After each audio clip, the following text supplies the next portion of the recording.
여러분 안녕하세요. 성경으로 아니죠. 하나님 나라로 관통하는 성경을 하나님 나라로 이렇게 관통하는 거죠. 그리고 하나님의 성교, 하나님께서 하나님의 나라를 회복하는, 그리고 이 땅을 회복하는, 창조 세계를 회복하는 하나님의 성교. 하나님께서 직접 성교를 한다는 거거든요. 그런 관점에서 우리가 성경을 관통하는 그런 시간을 갖고 있는데요. 지난 시간까지 제가 구약에 대해서 얘기를 했습니다. 그래서 구약과 신약의 연결고리, 그게 바로 하나님의 나라고, 하나님 나라의 왕으로서 예수 그리스도에 대해서 제가 말씀을 드렸는데, 오늘은 이제 앞으로 제가 이제 신약에 대해서 말씀을 할 거 아니에요. 그러니까 신약이 얘기하는 하나님의 나라와 예수님에 대해서 얘기를 할 건데, 그 간격, 그러니까 중간 다리를 놓는 시간이라고 오늘 할 수가 있습니다. 그래서 오늘은 지난번에도 제가 얘기를 했어요. 구약에 있어서 구약 역사 개관하면서 구약 시대의 어떤 세계관, 구약의 세계 이런 거에 대해서 얘기를 했는데요. 오늘은 신약 역사를 개관하면서 신약의 세계, 그러니까 기독교가 출현했을 당시에 그 세계는 어땠는가를 좀 간략하게 이 시간 말씀을 드리려고 합니다. 여러분, 기독교 하면은요, 일단 유대교를 좀 생각을 해야 됩니다. 그러니까 이게 종교적으로 보면 그렇습니다. 그러니까 유대교 안에서 기독교가 이렇게 태어났다고, 그러니까 탄생했다고 보는 게 역사적인 관점이거든요. 어떤 종교적인 관점이기도 하고.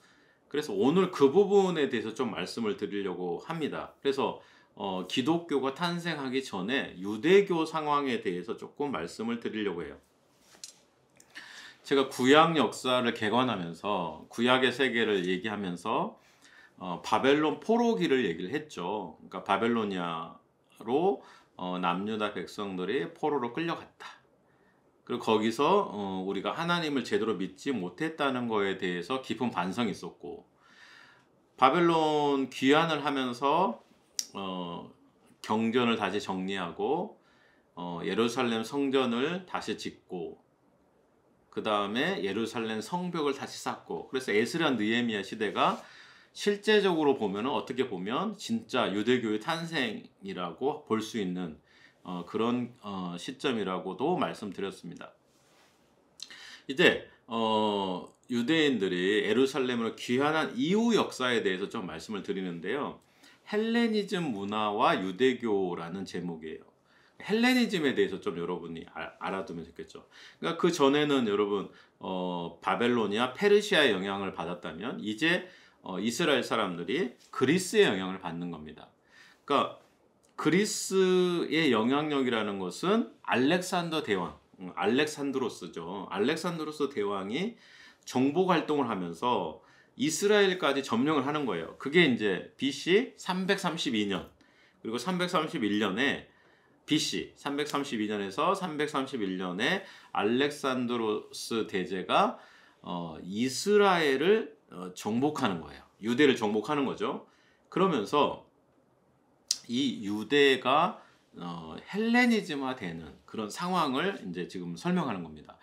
헬레니즘이라고 하면은 뭐냐면은 알렉산드로스 대제가 전했던 그리스 문화, 그리고 그 지역 점령지죠. 그 지역에 있었던 그런 근동 문화가 이렇게 합쳐진 거라고 할 수가 있어요. 그러니까는 정복자의 문화와 정복당한 피정복자의 문화가 합쳐진 것이 바로 헬레니즘 문화라고 할 수가 있는데,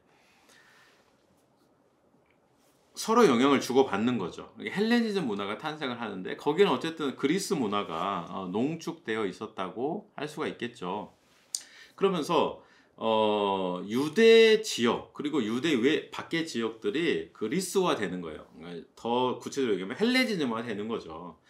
언어가 이제 그리스어가 이제 공통으로 사용되기 시작을 합니다.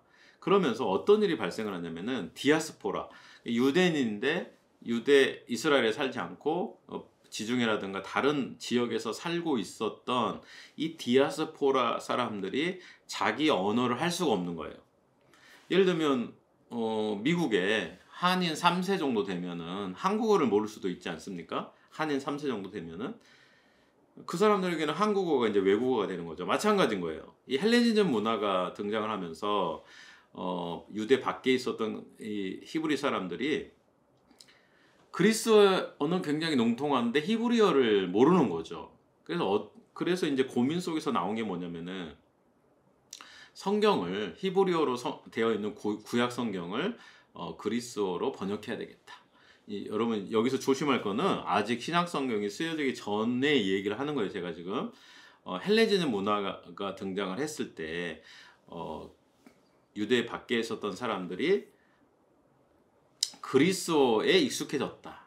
그런데 이제 히브리 문화를 계속 잊어가니까 거기에 대한 어떤 대안으로 구약 성경을 그리스어로 번역하는 일이 생겼는데 그게 바로 BC 250년경에 생겼다고 생각을 해요.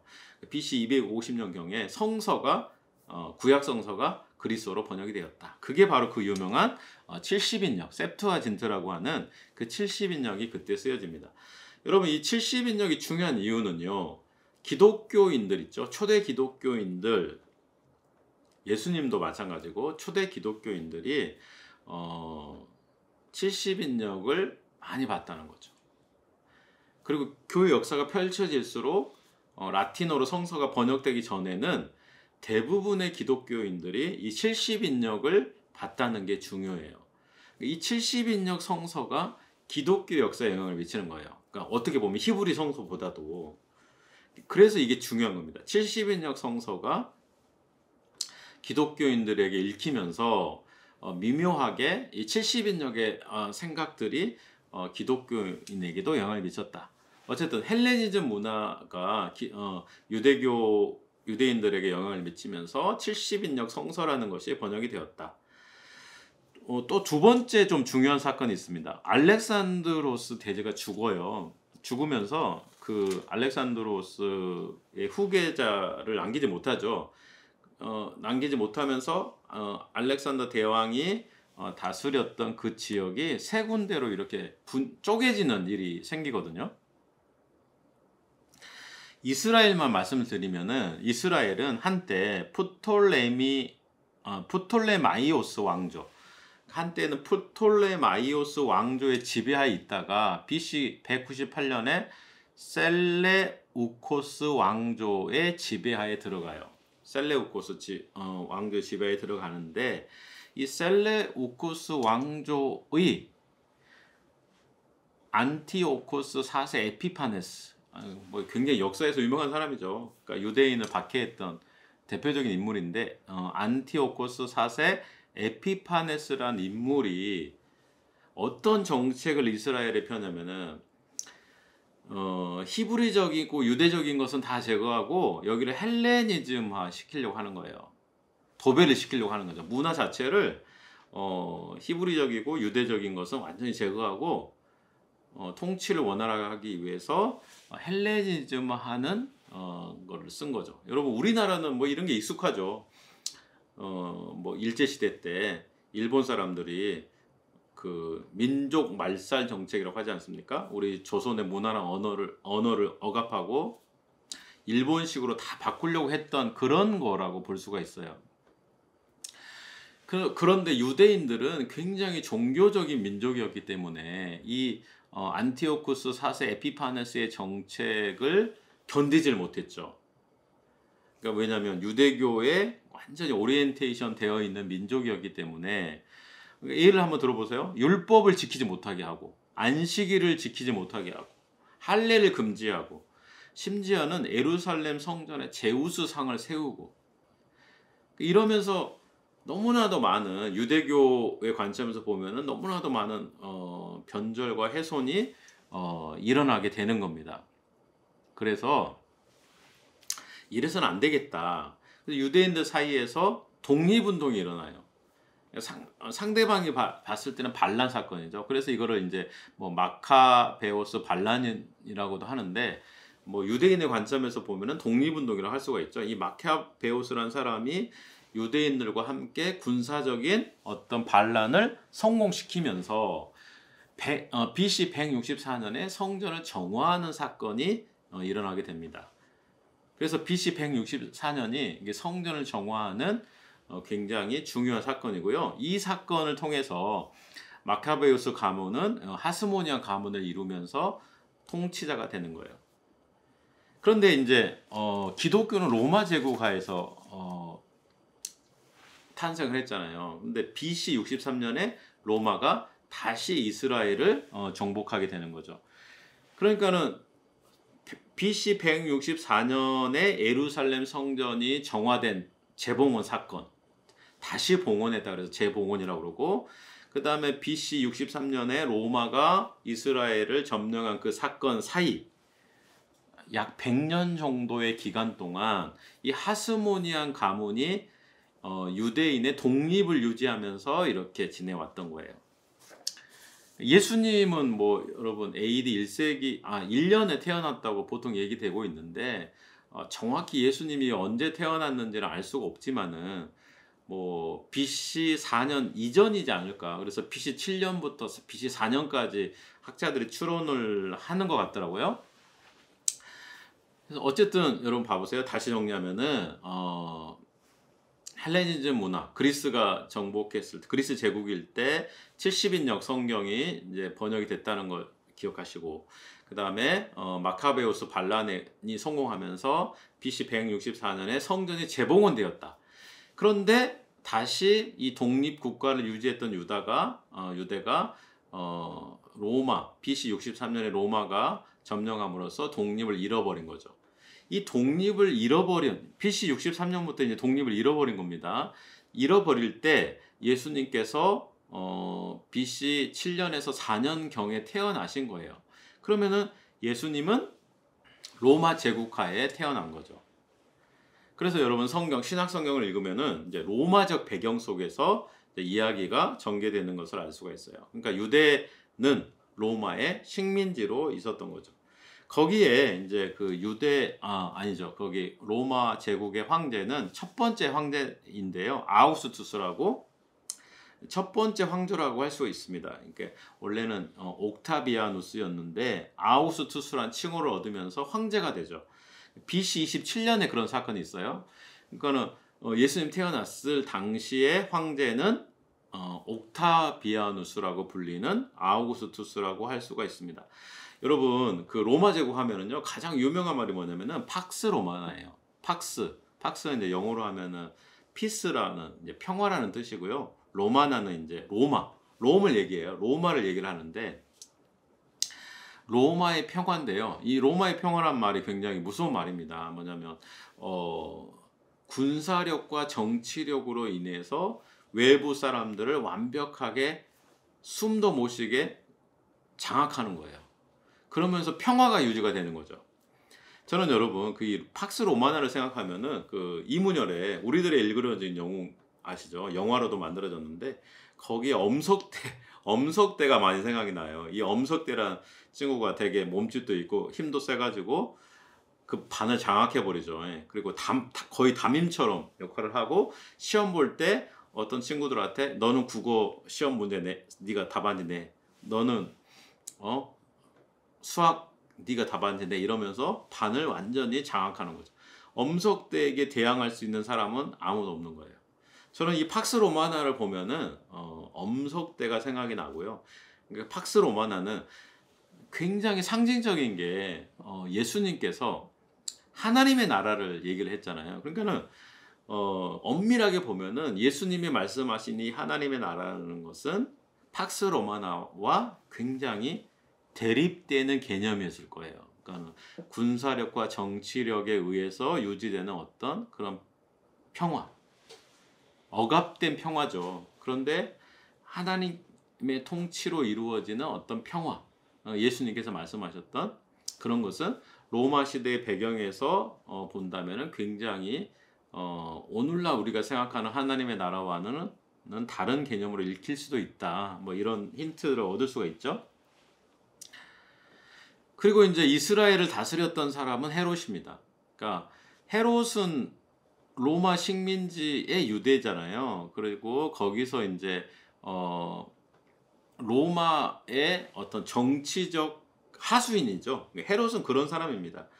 그러니까 유대를 통치하는 왕이긴 한데 그 권력이라는 것은 로마 제국의 허락하에서만 그 정치 권력을 유지할 수가 있고 로마의 이제 눈치를 봐야 되는 거죠. 이 헤롯이 그 하스모니안 가문을 철저하게 파괴하면서 이 권력을 장악하게 돼요. 그런데 이제 어쨌든 로마의 하순이었기 때문에 이 헤롯은 인기가 없었어요.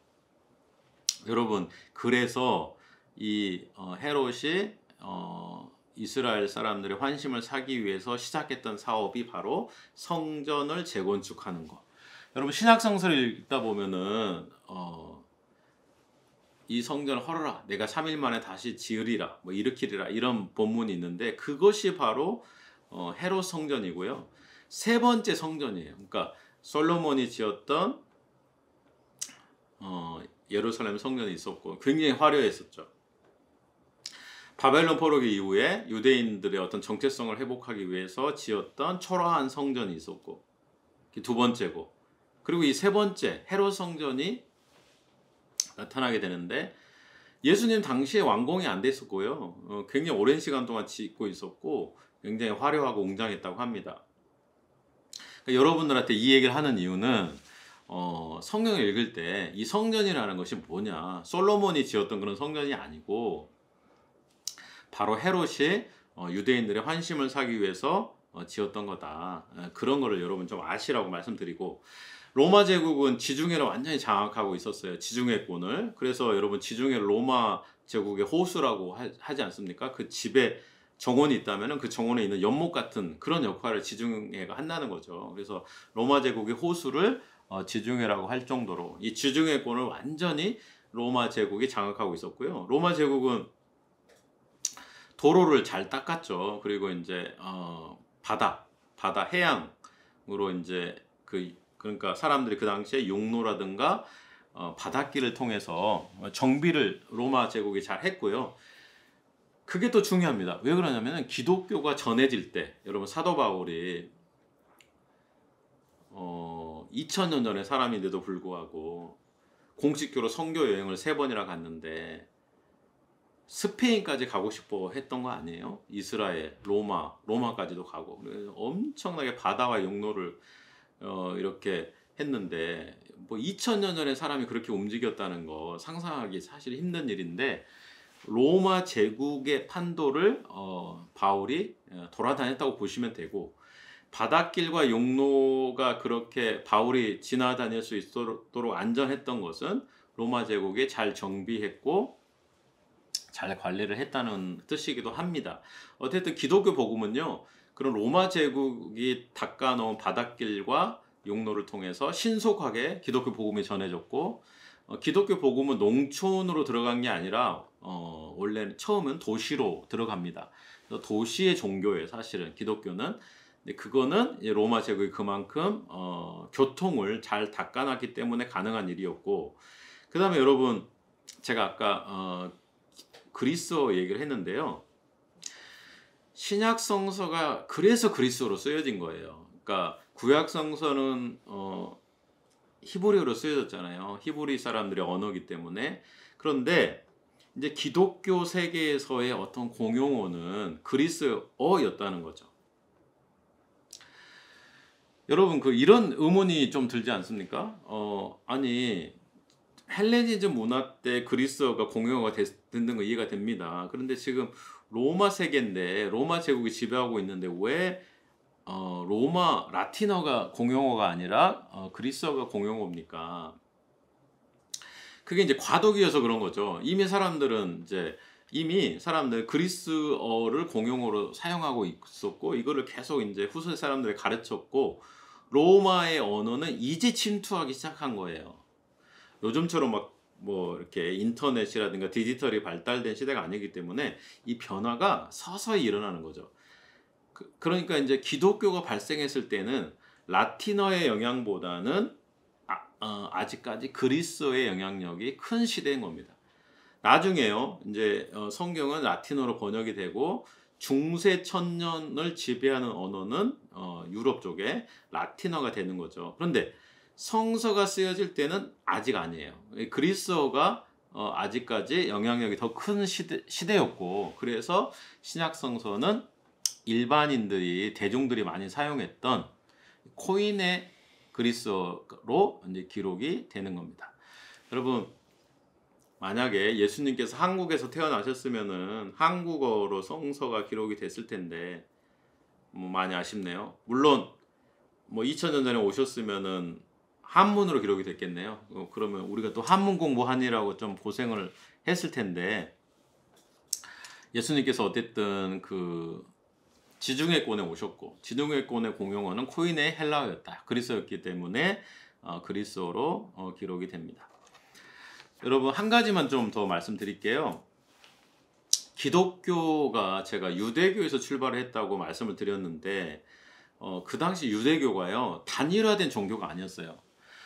여러분, 이거를 이렇게 생각하시면 돼요. 개신교라는 종교가 있잖아요. 개신교가 있는데 개신교가 프로테스탄티즘 하지만은 공통점이 있지만 또 많은 차이점이 있거든요. 뭐 장로교, 침례교, 감리교, 성결교, 오순절 막 이러면서 다 개신교 안에 다양한 교파가 있는 것처럼, 우리가 이제 유대교 하면은 하나의 종교일 거다 생각하는데 그렇지가 않아요. 예수님 시대 때 유대교도 굉장히 다양하게 이제 분열되어 있었는데, 여러분들이 성경에 읽으면서 등장하는 바리새파, 사두개파, 열심당원, 그리고 성경에는 기록되지 있지 않지만은 그 당시에 유명한 유대교 종파였던 에세네파, 이렇게 크게 네 가지로 구분을 할 수가 있습니다.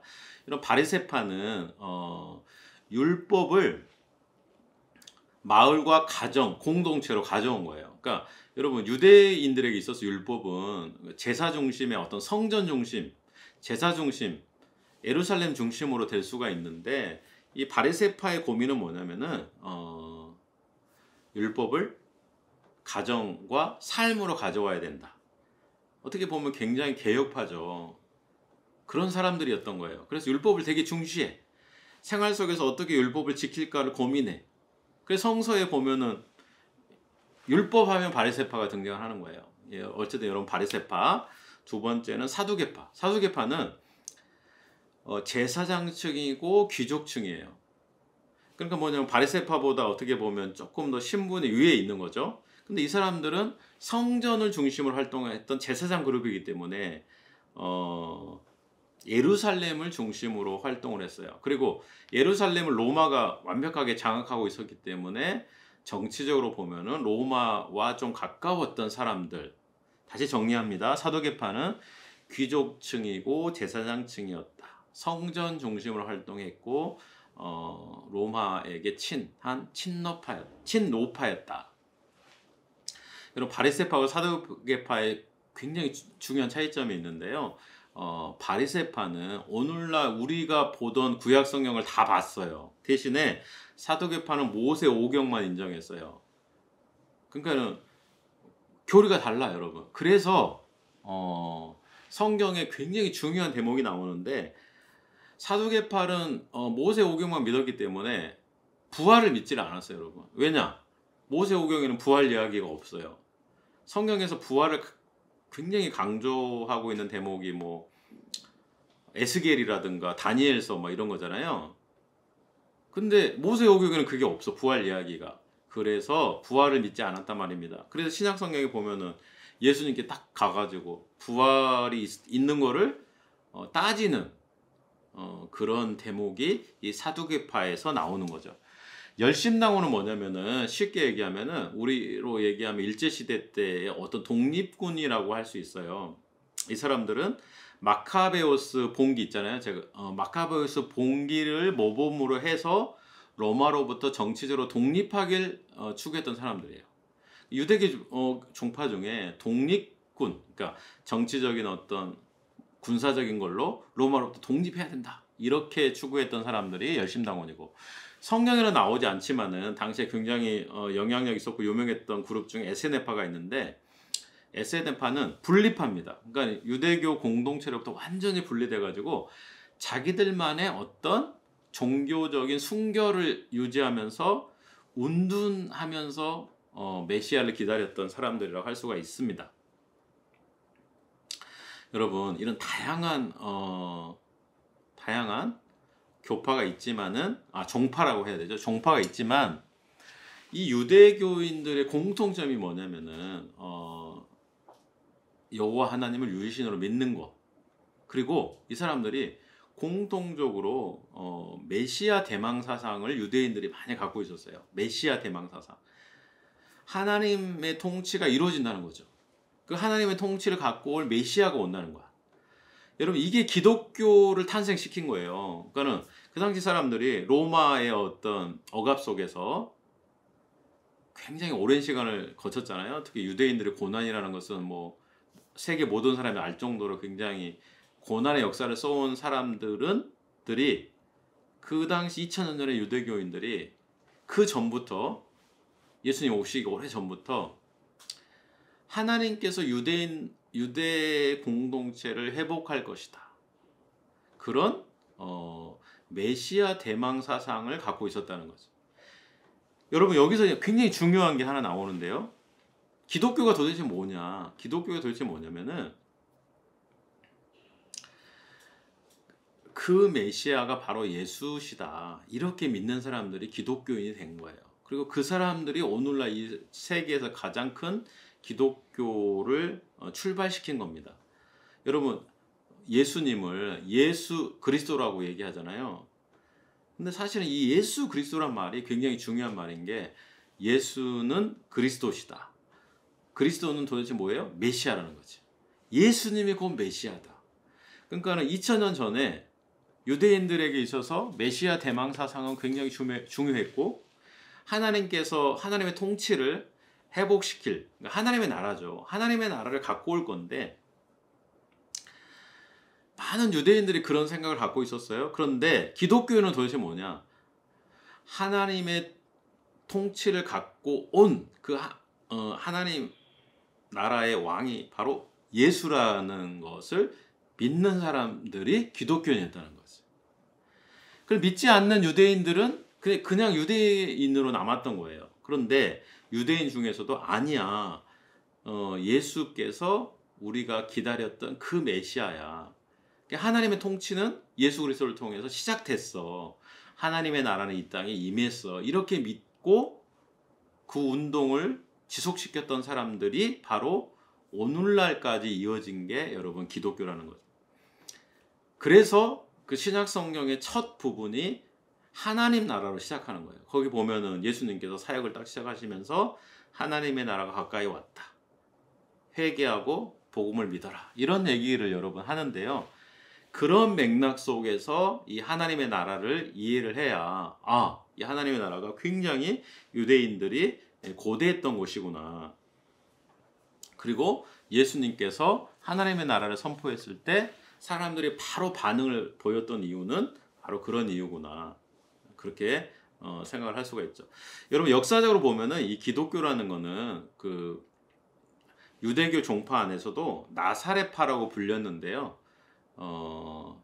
원래 이제 역사적으로 보면 그렇습니다. 기독교는 원래 나사렛 종파라는 소규모 종파였는데 이 종파가 바로 예수님이 메시아라고 믿었던 그룹이었던 거예요. 그런데 이 종파가 유대교에서 독립하면서 세계적인 종교가 됐고 그게 바로 기독교가 된 거죠. 이거는 제가 이제 역사적으로 설명을 한 겁니다. 여러분, 다음 시간에는 예수님과 하나님의 나라를 이제 좀 설명을 해야 되겠네요. 이제 그래서 하나님의 나라라는 개념을 이런 배경 속에서, 역사적 배경 속에서 이해를 해야 하나님의 나라가 굉장히 유대인들이 기다렸던 그런 나라였다. 그것을 이해할 수 있을 겁니다. 여러분, 감사드립니다.